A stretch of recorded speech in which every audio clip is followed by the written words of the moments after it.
त्याच्या रव्यामध्ये आपण मीठ टाकलं होतं, काळा मसाला टाकला होता, हळद टाकली होती. सगळीकडून छान लावून घ्यायचं. हे पहा किती छान मी मिश्रण बनवलेलं लावून घेतले. अगोदर आपल्याला एक चक्कोर लिंबू पिळून ते हळद मीठ लावून ते मासे फ्रीजमध्ये ठेवायचे एक 15-20 मिनटं आणि नंतर सोडून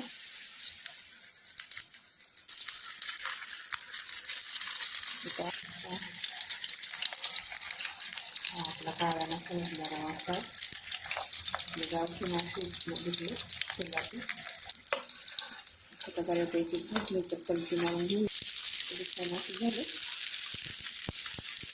बनवा का कलर पण छान आला एकदम कुरकुरीत बनलं.